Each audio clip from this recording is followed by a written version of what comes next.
అదే RTV app వార్తల్ని క్షణాల్లో చదివే అవకాశం ఉంటుంది. ఒక న్యూస్ పేపర్, ఒక టెలివిజన్ ఛానల్ మీ చేతుల్లో ఎప్పుడూ ఉంటాయి. మరి ఈరోజు మీ అందరికి తెలిసినట్టుగానే మార్చినేనిపల్లిలో ఈరోజు విజయ డైరీకి సంబంధించి ఒక సొసైటీ ఎలక్షన్ అనేవి ఈరోజు జరుగుతుండింది. దాంట్లో ఎస్వి జగన్మోహన్ రెడ్డి ఎవరైతే విజయ డైరీ చైర్మన్గా ఉన్నాడో ఆయన ఈరోజు నామినేషన్ వేయాల్సిన పరిస్థితి ఉండింది. మరి దాని ప్రక్రియలో ఈరోజు చాలా చోట్ల ఆలగడ్డలో విజయ డైరీ ఎన్నికలు ఎన్నో సంవత్సరాలుగా జరుగుతూ వచ్చినాయి. కానీ ఏ రోజు కూడా ఇంత పోలీస్ బందోబస్తు, ఇంత హడావిడి ఏ రోజు జరగలేదు. ఈరోజు ఎందుకు జరిగిందో, ఏం జరిగిందో ఈ బ్లూ మీడియా కానీ వైసీపీ నాయకులకు కానీ ఒక అలవాటు అయిపోయింది. ఏది జరిగినా దాన్ని తిప్పి తెలుగుదేశం పార్టీ కానీ ప్రభుత్వం కానీ తప్పు అన్నట్టుగా ఈరోజు చిత్రీకరిస్తున్నారు. భూమా అఖిలప్రియ గారు మా అక్క రాజీనామా చేయడానికి సిద్ధం. ఎందుకంటే పదవుల మీద మాకు ఏ రోజు మోజు లేదు. పదవి అంటే మాకు బాధ్యత, ఆ బాధ్యత నిర్వర్తించాలనే ఉంది. కానీ నీలాంటి అబద్ధాల కోర్లు ఈరోజు నేను కాల్ చేస్తున్నా, బయటికి రండి, ఛాలెంజ్ నేను యాక్సెప్ట్ చేస్తున్నా. ఇంకో మాట మాట్లాడుతూ అయ్యో పాపం పిల్లల్ని అని వదిలేస్తాడంటాడు. నేను స్పష్టంగా చెప్పదలుచుకున్నా, అయ్యో పాపం అని మా నాన్న చనిపోయినప్పటి నుంచి ఈ రోజు వరకు ఎవరు అనుకోలే. మా నాన్న చనిపోయినప్పటి నుంచి మొదలైన యుద్ధం ఇప్పటి వరకు చేస్తూనే ఉన్నాం. ఎన్నో రకాలుగా నీలాంటి వాళ్ళు మా పైన ఆరోపణలు, ఎన్నో రకాలుగా మమ్మల్ని ఇబ్బంది పెట్టి తొక్కాలని చూస్తున్నారు.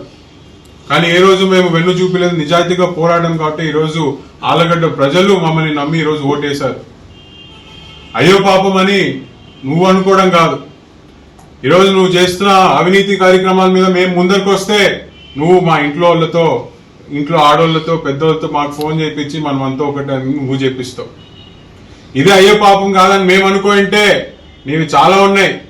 కర్నూలులో ఏ విధంగా నువ్వు గవర్నమెంట్ ఆస్తుల్ని కబ్జా చేసి ఈరోజు నువ్వు కబ్జాలో ఉన్నావో, గవర్నమెంట్ ఆస్తులకి బయటికి తీయడానికి నాకు పెద్ద సమయం పట్టదు. ఏ విధంగా ఇక్కడ టీచర్స్ కాలనీలో నువ్వు అవినీతి చేసావో, ఏ విధంగా నువ్వు పర్మిషన్ లేకుండా ముందరికి వెళ్ళావో బయటికి తీసి నిన్ను ఇబ్బంది పెట్టడం నాకు పెద్ద విషయం కాదు.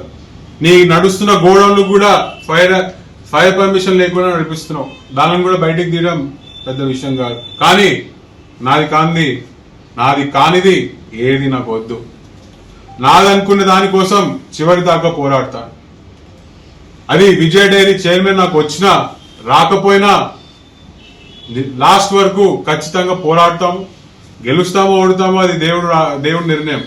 కానీ నువ్వు చేసిన తప్పులు కానీ మేము కరెక్ట్ అనుకున్న దానికోసం చివరి వరకు పోరాడతాము. విజయ డైరీ మీద నువ్వు చేసిన అవినీతి అంతా బయటికి తీసి చివరి వరకు దాని మీద పోరాటం అనేది సాగిస్తామని చెప్పి కూడా నేను ఈ సందర్భంగా తెలియజేసుకుంటున్నాను. ఈరోజు ఆలగడ్డ జనాలకి విముక్తి కలిగేంటి ఈరోజు నువ్వు రాజీనామా చేస్తా అంటావు. సిగ్గుందా నీకు? ఏ మూలనైనా సిగ్గుందా నీకు? ఆళ్లగడ్డ జనాలు నిన్ను నమ్మడం ఆపేసి 5 సంవత్సరాలు అవుతుంది, ఇప్పటికీ కూడా నువ్వు గ్రహించట్లేదు. నీ సొంత వార్డులో నువ్వు మెజారిటీ తెప్పించుకోలేకపోయినావు. ఆ రోజు చాలా మంది టౌన్ లో ఉన్న నాయకుల్ని గత ప్రభుత్వంలో నేను మున్సిపల్ చైర్మన్ గా నిల్చుంటున్నానని చెప్పి మా దగ్గర ఉన్న ఎంతో మంది క్యాడర్ని తీసుకోపోయినావు. కానీ ఏం చేసినావు? ఈడ గంగులో ఎస్వి కుటుంబాన్ని తప్పేయాలని చెప్పి ఈడ తంతే, ఆడ పోటీ లేదు, ఖర్చు ఉండదని చెప్పి పోయి విజయ డైరీ తీసుకొని ఇక్కడ నిన్ను నమ్ముకొని వచ్చిన కార్యకర్తలందరికీ షట్టకోపాలు పెట్టి రోడ్డు మీద పడేసినావు. అటు గంగుల దగ్గరికి పోలేక, అటు తిరిగి రాలేక ఎంతమంది కార్యకర్తలు ఇబ్బంది పడినారో ఈరోజు ఆలగడ్డ టౌన్ లో ప్రతి ఒక్కరికి తెలుసు. ఈరోజు నువ్వు నీతులు మాట్లాడుతుంటే నిజంగా నవ్వుతున్నారు. నీ మాటలు కూడా ఆలగడ్డ జనాలు ఎవరు నమ్మే పరిస్థితిలో లేరు అని నువ్వు ఇప్పటి కూడా గ్రహించాలని చెప్పి నేను కోరుకుంటున్నాను. చివరిగా నన్ను అమూల్ బేబీ అని చెప్పి మాట్లాడినావు. సరే, చంద్రబాబు నాయుడు గారు, లోకేష్ అన్న నన్ను సిస్టమ్ కి అనుకూలంగా పద్ధతి ప్రకారంగా రూల్స్ పాటిస్తూ న్యాయ పోరాటం చేద్దామనే చెప్తే దాన్ని పాటించే నేను నీకు అమూల్ బేబీలాగా కనిపిస్తున్నా. ఒక్కసారి మళ్ళీ నేను ఆ పద్ధతులు కాదనుకొని భూమా నాయకుడి రాజకీయం కనుక నేను చేయాలనుకుంటే తట్టుకున్న కెపాసిటీ కూడా నీకు లేదని చెప్పి ఈ సందర్భంగా తెలియజేస్తున్నాను. ఊరికే మించిన మాటలు మాట్లాడి నిన్ను నువ్వే ఇది చేసుకుంటున్నావు తప్ప ఇంకోటి లేదు. But be ready, I'm accepting your challenge. ఈ రోజు నుంచి నువ్వు చేసిన ప్రతి అవినీతి కార్యక్రమాలు బయటపడితే, నువ్వు పెట్టిన ప్రెస్ మీటే నీకు ఈరోజు ఒక శాపంలా మారి నువ్వు నీ అవినీతి కార్యక్రమాలు బయట ఏ విధంగా పడతాయో జనాలందరూ కూడా చూస్తారని చెప్పి ఈ సందర్భంగా తెలియజేసుకుంటాను. కానీ భూమా కుటుంబానికి ఒక పదవి వచ్చిందంటే అదొక బాధ్యత. ఆ బాధ్యత నిలబెట్టుకోవడానికి ఎంత దూరమైనా పోతారు. అది మీరు స్పష్టంగా ఈరోజు గంగుల నానికి నేను తెలియజేస్తున్నాను. మరి మహానుభావుడు ఇంకో ఆయన ఈ ఎస్వి జగన్ మాట్లాడతాడు. ఈయనకి ఇంక ఏం చెప్పాలో కూడా తెలియదు. ఈరోజు నాకు మా అక్కకి ఈరోజు ఒక ఛాలెంజ్ వదిలినాడు. ఆయన మీద చేసిన ఆరోపణలు మేము నిరూపిస్తే ఆయన ఆస్తి మాకు రాసిస్తా, క్షమాపణ చెప్తా ఉన్నాడు. సరే, ఎంత కాదనుకున్నా నాకు మామ అవుతాం కాబట్టి నీకు సలహా ఇస్తున్నా. ఇట్లనే మా పైన చాలా మంది ఇంతకు ముందు ఛాలెంజ్ చేసినారు. నంద్యాలలో బై ఎలక్షన్ సమయంలో మీరు గెలిస్తే నేను రాజకీయ సన్యాసం తీసుకుంటాను ఒక పెద్ద ఆయన చెప్పినాడు. ఇప్పటికి కూడా ఆయన రాజకీయ సన్యాసంలోనే ఉన్నాడు, ఇంకా బయటికి రాల.